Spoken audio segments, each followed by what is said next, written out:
All right, let's just jump right in. We are looking at a market that is teetering right on the edge of a full-blown crisis. What we've just seen isn't some minor dip. No, this is a brutal, system-wide liquidation event. This is the story of what we're calling the Great Institutional Purge. Think of this as the 4 a.m. briefing you're not going to get on the mainstream news. The data, the order flow coming off the exchanges, it's telling a story of pure, unadulterated panic. We are talking about a liquidity massacre where the buy orders have just evaporated and the biggest players are getting caught in this massive storm. And if you want to see the scale of the damage in just one number, here it is. In just 1 week, Bitcoin, the very bedrock of this entire market, has been hammered, plummeting a staggering 10%. The market is bleeding out, and it is happening fast. But you have to ask, where is all of this selling pressure coming from? Well, look no further.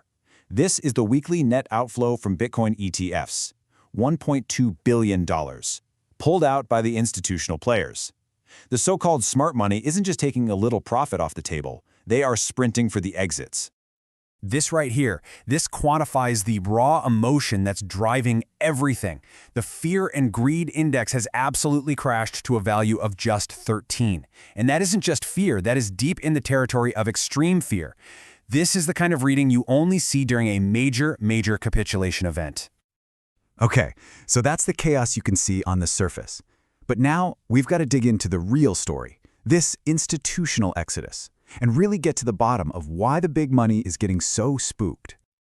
You see, this isn't just another DeFi exploit or some random whale dumping their bags. What we're witnessing feels more like a structural collapse, a fundamental crack in the very foundation of the institutional bull case. So what's the real trigger here? And the answer really lies with this group of players that we call DATs, or digital asset treasuries. Now, these are the big corporations, the ones who went all in on Bitcoin, remember?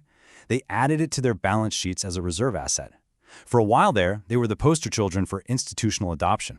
And this price drop is inflicting some very real pain. Michael Saylor's MicroStrategy, probably the biggest corporate Bitcoin holder out there, is now dangerously close to its break-even point. And it's even worse for others. I mean, just look at Tom Lee's BitMine, which is now sitting on a $4 billion unrealized loss on their Ethereum. The pain for these corporate treasuries is real. So, this brings us to the most crucial point of this whole situation.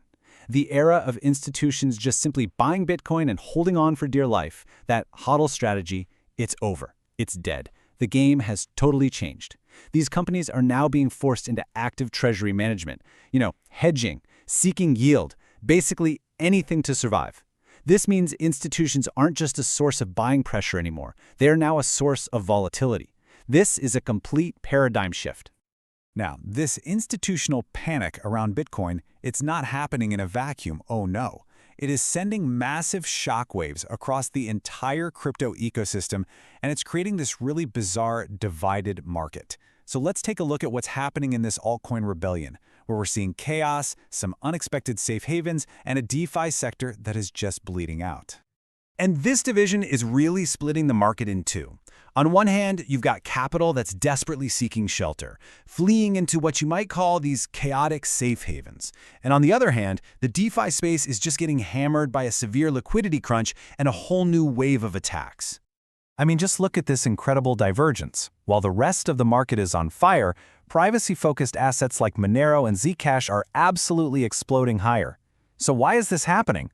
Well, news broke that UK authorities busted a billion-dollar crypto money laundering ring, and that has sent a flood of capital into assets that promise anonymity. It's a mad dash for privacy in an age of total chaos. But for every winner, there's a whole cascade of losers.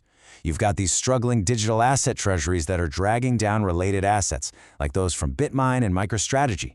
And then, confidence has been shaken after some popular decentralized exchanges got hit with attacks, and simmering just beneath all of that, you have a staggering $12 billion liquidity crisis that is quietly strangling the entire DeFi sector. And as if there wasn't enough chaos already, the market is now staring right down the barrel of a massive volatility-inducing event. So let's shift our focus to tomorrow, the highly anticipated launch of new ETFs from Grayscale. So tomorrow, November 24th, Grayscale is officially launching its spot ETFs for XRP and Dogecoin on the New York Stock Exchange.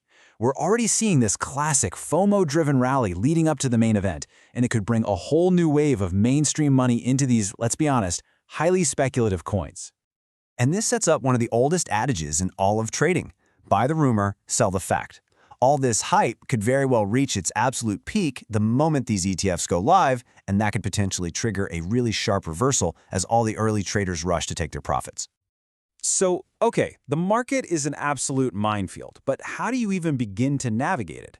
Let's break down the 3 key indicators that professional traders are glued to right now to make sense of this purge and maybe, just maybe, find the potential bottom. First up, we are back to the Fear and Greed Index. We're at 13 right now, which is deeply, deeply pessimistic. But here's what you're really looking for: a dip into the single digits. Historically, that level of absolute despair, that feeling when it seems like everyone has completely given up, that has marked the point of maximum financial opportunity. Second is Bitcoin dominance. Just think of this as Bitcoin's slice of the entire crypto pie. Right now, it's testing a critical floor. If it breaks down from here, all that capital has to go somewhere, right? It could unleash a tsunami of money into smaller altcoins, triggering a wild alt season, even if Bitcoin itself continues to struggle. And finally, the Coinbase Premium. This simply measures if Bitcoin is trading higher on Coinbase, which is the preferred exchange for U.S. institutions, than on global exchanges like Binance. Right now, it is deeply negative. That is a crystal clear signal that the big American players are selling, not buying.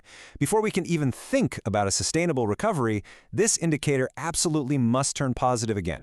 So we've seen it all: the institutional exodus, the altcoin rebellion, the extreme fear, and the key signals to watch. So after all of this chaos, what is the one single word that truly defines what's happening to the crypto market right now? The purge. This isn't just a correction. It is a violent cleansing of weak hands, of over-leveraged players, and of flawed strategies.